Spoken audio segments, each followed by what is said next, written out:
বন্যা কবলিত এলাকাগুলোতে আবারও আগস্টের শেষে বন্যার আভাস পাওয়া যাচ্ছে। এমন আভাস দিয়েছে পানি উন্নয়ন বোর্ডের বন্যা পূর্বাভাস ও সতর্কীকরণ কেন্দ্র। এতে করে বন্যা কবলিত মানুষের কপালে নতুন করে দুশ্চিন্তার ছাপ পড়েছে। বন্যার্তরা বলছেন, সরকারের দেওয়া ত্রাণ সহায়তায় জীবন চলে না। ডেস্ক রিপোর্টে বিস্তারিত। বন্যা পূর্বাভাস ও সতর্কীকরণ কেন্দ্র বলছে, দেশের 5টি নদীর 5 পয়েন্টে আবারও পানি বেড়েছে। এই মুহূর্তে সেখানকার পানি বিপদসীমার উপরে অবস্থান করছে।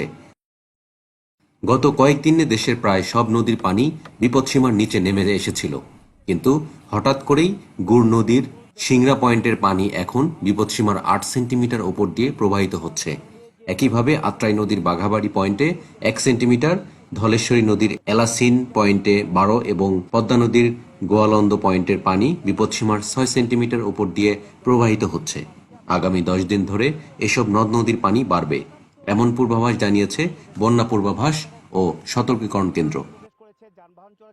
দেশে কয়েকদিনের ভারী থেকে অতি ভারী বৃষ্টিপাতের ফলে বন্যা পরিস্থিতির অবনতি ঘটছে।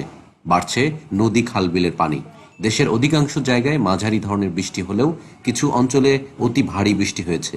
এ সময় এমন বৃষ্টিপাত বন্যা পরিস্থিতিকে আরও জটিল করছে। বন্যা কবলিত মানুষের জীবন ও সম্পদ রক্ষায় আশ্রয় কেন্দ্রগুলোকে গুটিয়ে না ফেলে আবারও প্রস্তুত করার জন্য বলছে সরকার। শুধু তাই নয়, যেসব বাঁধ ভেঙে গেছে নতুন করে পানি বাড়ার আগেই যদি তা মেরামত করা সম্ভব হয়, জরুরি ভিত্তিতে সেসব বাঁধ নির্মাণেরও নির্দেশ দেওয়া হয়েছে। একই সঙ্গে বন্যার্ত এলাকায় বসবাসরত মানুষের জানমাল রক্ষায় যে কোনো ধরনের উদ্যোগ গ্রহণ, বন্যার পানি নেমে যাওয়ার সঙ্গে সঙ্গে এলাকায় পুনর্বাসনের কাজে নেমে পড়ার জন্য বলা হয়েছে। এর জন্য প্রয়োজনীয় সবকিছু আগে থেকে প্রস্তুত রাখারও নির্দেশ দেওয়া হয়েছে।